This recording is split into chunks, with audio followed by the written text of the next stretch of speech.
जयगढ़ का खजाना, इंदिरा गांधी और एक खुफिया मिशन। हमारी इस कहानी की शुरुआत होती है साल 1581 से। मुगल राजा अकबर अफगानिस्तान में कबीलों के बढ़ते दबदबे को देखकर परेशान थे, इसलिए उन्होंने आमेर के राजा मानसिंह द फर्स्ट को अफगानिस्तान जीतने के लिए काबुल भेजा। राजा मानसिंह अफगानिस्तान जाकर वहां पर अपनी कुशल युद्ध नीति से वहां के कई बड़े बड़े कबीलों को हराकर अफगानिस्तान पर मुगलों का परचम फहराते हैं। मानसिंह के जीतते ही अकबर को अफगानिस्तान मिल जाता है, लेकिन सवाल ये आता है कि मानसिंह को क्या मिला। दरअसल मानसिंह अफगानिस्तान से खाली हाथ नहीं लौटे, बल्कि वे वहां से इतनी बेशुमार धन दौलत लूटकर वापस आए कि उसे रखने के लिए आमेर के किले में जगह कम पड़ गई। उस वक्त जब राजा मानसिंह इतनी धन दौलत लेकर वापस लौटे, तब इसकी जानकारी अकबर को भी नहीं थी और न ही उसे आगे कभी इसके बारे में पता चला। यानी कि मुगलों को आखिर तक इस खजाने का पता नहीं चला और बात वहीं पर खत्म हो गई। लेकिन राजा मानसिंह की इस लूट के 400 साल बाद, यानी साल 1975 में जब भारत आजाद हो चुका था, तब भारत की तत्कालीन प्रधानमंत्री इंदिरा गांधी को राजा मानसिंह के इस खजाने के बारे में पता चलता है और वे इसे ढूंढना शुरू कर देती हैं। लगभग 5 महीने तक इस खजाने को ढूंढने के बाद इंदिरा गांधी सार्वजनिक तौर पर कहती हैं कि हमें खजाना नहीं मिला और कहानी खत्म। लेकिन जरा ठहरिए, ये कहानी इतनी भी सीधी नहीं है जितनी आप इसे समझ रहे हैं, क्योंकि इस कहानी में अब तक हमने सिर्फ 2 लोगों की बात की है, लेकिन हकीकत में इसमें पाकिस्तान भी है, जयपुर का शाही राजघराना भी है, जयगढ़ का किला भी है और कुछ सवाल भी हैं। सवाल कुछ ऐसे हैं कि जैसे जिस खजाने के बारे में मुगल और अंग्रेज भी नहीं जानते थे, उसके बारे में इंदिरा गांधी कैसे जानती थी, और क्या इंदिरा गांधी को सच में वो खजाना कभी नहीं मिला, और अगर इंदिरा गांधी को वो खजाना मिल गया तो उसके बाद उन्होंने उसका क्या किया और इस खजाने से पाकिस्तान का क्या संबंध था। चलिए जानते हैं। जयगढ़ के खजाने और इंदिरा गांधी के बीच के रिश्ते को जानने से पहले आपको इस खजाने के इतिहास के बारे में जानना पड़ेगा।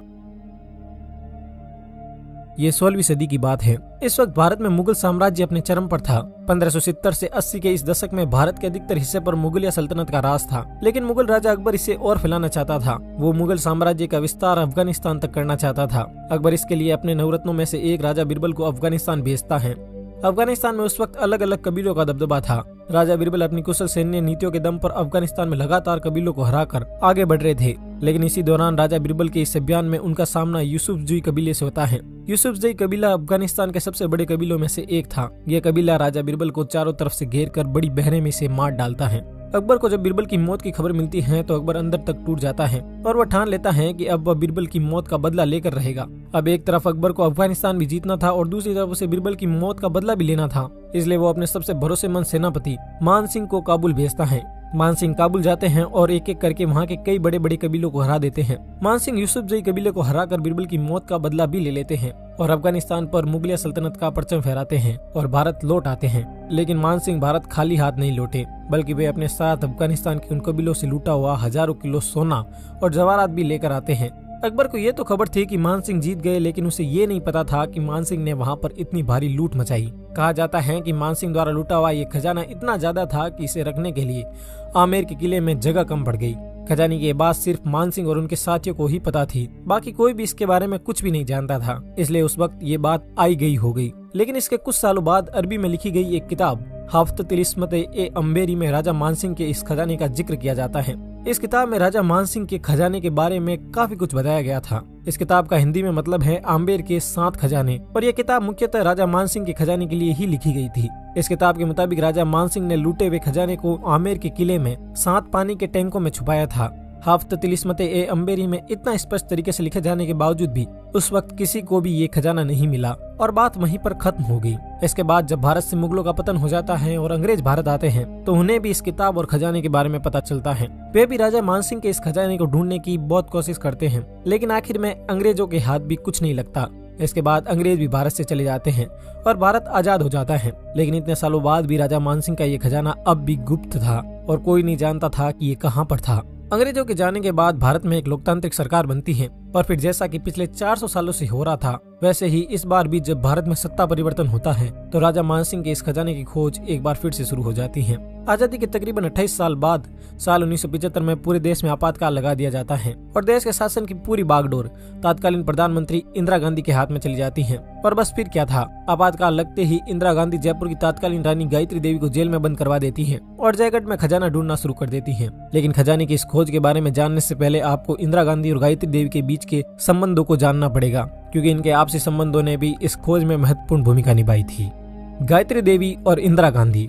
इंदिरा गांधी और गायत्री देवी दोनों की शुरुआती शिक्षा रविंद्रनाथ टैगोर के शांति निकेतन से हुई थी, इसलिए ये दोनों काफी कम उम्र से ही एक दूसरे को अच्छी तरह जानती थी। लेकिन गायत्री देवी हमेशा से कांग्रेस के खिलाफ थी और इंदिरा गांधी राजघरानों के खिलाफ थी, इसलिए इन दोनों की ज्यादा बनती नहीं थी। और ऊपर से साल 1962 में हुए लोकसभा चुनाव में गायत्री देवी कांग्रेस की शारदा देवी को वर्ल्ड रिकॉर्ड मार्जिन से हरा देती हैं, जिससे इंदिरा गांधी और गायत्री देवी के बीच की ये दरारें और बढ़ जाती हैं और इन दोनों के बीच एक साइलेंट वॉर शुरू हो जाती है। अब इंदिरा गांधी को गायत्री देवी के खिलाफ बस एक मौके की तलाश थी और साल 1975 में उन्हें वो मौका भी मिल जाता है। इस समय तक आते आते चुनाव में धांधली, बेरोजगारी और महंगाई जैसे राष्ट्रीय मुद्दों के कारण इंदिरा गांधी के पद पर काले बादल मंडराने लगे थे। इंदिरा गांधी अब किसी भी तरह अपनी सत्ता बचाना चाहती थी और इसी कोशिश में 25 जून 1975 को वो पूरे देश में आपातकाल लगा देती हैं। आपातकाल लगते ही विपक्ष के नेताओं को जेल में डाल दिया जाता है और मीडिया को खामोश कर दिया जाता है। गायत्री देवी भी इस इमरजेंसी का शिकार होती हैं और उन्हें भी तिहाड़ जेल जाना पड़ता है।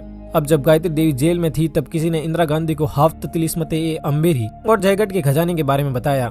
इंदिरा गांधी को जब इस खजाने के बारे में पता चलता है तो उनके पास इस बात का अच्छा मौका था कि वो इस खजाने को ढूंढ ले, क्योंकि मीडिया और विपक्ष के नेता खामोश थे और गायत्री देवी जेल में थी। इमरजेंसी के ठीक एक साल बाद यानी 10 जून 1976 को पुलिस, आर्मी और इनकम टैक्स डिपार्टमेंट मिलकर जयगढ़ फोर्ट पर एक रेड मारते हैं और इस रेड का मकसद था जयगढ़ में छुपे हुए खजाने को ढूंढना। सरकार इसे एक रेगुलर रेड बताती है, लेकिन हकीकत में इस रेड के पीछे का मकसद था खजाने को ढूंढना। लेकिन इस रेड के बाद अब एक सवाल यहाँ पर यह भी उठता है कि अगर मानसिंह ने अपने इस खजाने को आमेर के किले में दफनाया था तो इंदिरा गांधी से जयगढ़ फोर्ट में क्यों ढूंढ रही थी?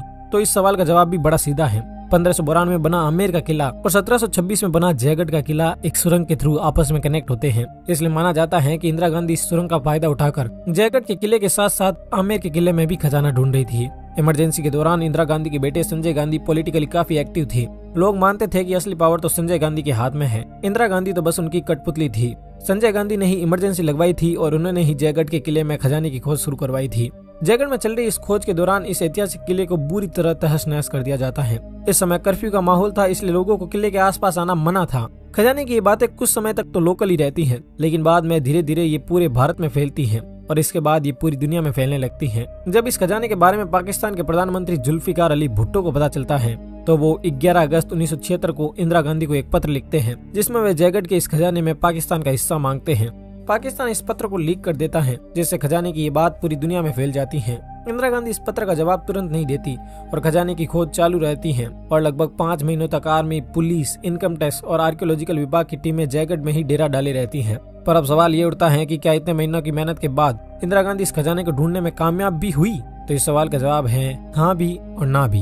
नवंबर 1976 में लगभग 5 महीने तक चले इस सर्च अभियान को सरकार बंद कर देती है और इंदिरा गांधी पाकिस्तानी प्रधानमंत्री भुट्टो को एक जवाबी पत्र लिखती हैं, जिसमें वो लिखती हैं कि हालांकि हमने अपनी लीगल टीम से सलाह मशविरा किया और मुझे लगता है कि अगर हमें वो खजाना मिला भी होता तो भी उस पर पाकिस्तान का कोई अधिकार नहीं होता, लेकिन फिर भी मैं आपकी जानकारी के लिए बता दूं कि हमें वहाँ पर कोई खजाना नहीं मिला, इसलिए इस मुद्दे पर बहस करने का कोई फायदा नहीं है। इंदिरा गांधी द्वारा भुट्टो को लिखे गए इस पत्र से एक बात तो क्लियर हो गई कि सरकार द्वारा खजाना ढूंढने की बातें कोई हवाई बातें नहीं थी। सरकार ने सच में जयगढ़ में खजाना ढूंढा था। इंदिरा गांधी ऑफिशियली ये कहती हैं कि सरकार को जयगढ़ में सिर्फ 230 किलो चांदी मिली है, इसके अलावा वहाँ पर कुछ नहीं मिला। लेकिन कई लोग इंदिरा गांधी की इस बात पर यकीन करने से मना कर देते हैं, क्योंकि 1976 में जब जयगढ़ में ये सर्च अभियान चल रहा था तब संजय गांधी और आर्मी के कई बड़े बड़े अधिकारी जयगढ़ आए थे। लोगों का मानना है कि संजय गांधी जयगढ़ सिर्फ इसलिए आए थे ताकि वे इस खजाने की मात्रा को देख सके। इस सर्च अभियान से जुड़ी एक और बात है जो लोगों के दिमाग में शक पैदा करती है और वो है नवंबर 1976 की। नवंबर 1976 में जब इंदिरा गांधी ने खजाने की खोज बंद करवा दी तो उसके ठीक अगले दिन जयपुर दिल्ली हाईवे को आम लोगों के लिए पूरी तरह बंद कर दिया गया और इस पर सिर्फ मिलिट्री के ट्रक चले। कई लोग मानते हैं कि जयपुर दिल्ली हाईवे पर चल रहे इन मिलिट्री ट्रक्स में खजाना भरा हुआ था।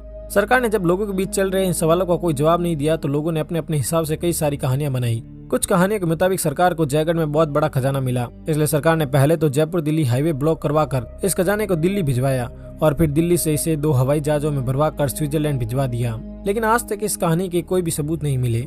अब यहाँ पर एक सवाल ये भी उठता है कि अगर सरकार सही कह रही थी और जयगढ़ में कोई खजाना नहीं था तो आखिर मानसिंह प्रथम का ये खजाना गया कहाँ? इसके जवाब में कहा जाता है कि राजा जयसिंह द्वितीय ने मानसिंह के इस खजाने को ढूंढा और जयपुर को बसाने में इसका इस्तेमाल किया। इन कहानियों के पीछे कोई ठोस आधार नहीं है, इसलिए इनकी सच्चाई के बारे में कुछ नहीं कहा जा सकता। गायत्री देवी जब जेल से बाहर आई तो उन्होंने भी सिर्फ इतना ही कहा कि जयगढ़ में कोई खजाना नहीं है। सरकार ने तो सिर्फ उन्हें डराने के लिए इनकम टैक्स की ये रेड मारी, लेकिन गायत्री देवी भले ही कुछ भी कहे पर इंदिरा गांधी और जुल्फिकार अली भुट्टो के बीच हुए पत्राचार से ये बात तो स्पष्ट हो जाती है कि सरकार ने जयगढ़ में खजाना ढूंढने की कोशिश तो की थी, पर उन्हें खजाना मिला या नहीं मिला ये पता नहीं। साथ ही हमें यहाँ पर कुछ सवालों का जवाब भी नहीं मिलता, जैसे कि उस दिन जयपुर दिल्ली हाईवे को ब्लॉक क्यों किया गया और वहाँ पर संजय गांधी और मिलिट्री क्या कर रही थी। जयगढ़ के उस खजाने का क्या हुआ, इसका जवाब आज तक किसी को नहीं मिला। लेकिन एक बात तो स्पष्ट है कि इस खजाने के चक्कर में सरकार ने जयगढ़ को पूरी तरह तहस नहस कर दिया, जिससे इस ऐतिहासिक धरोहर के साथ एक बहुत बड़ा खिलवाड़ हुआ। जयगढ़ किले के इस खजाने पर आपकी क्या राय है, हमें कमेंट सेक्शन में जरूर बताइए। ऐसे ही और नॉलेजेबल और हिस्टोरिकल वीडियो देखने के लिए आप राइट और लेफ्ट में दिए हुए इन वीडियोस पर क्लिक कर सकते हैं। धन्यवाद।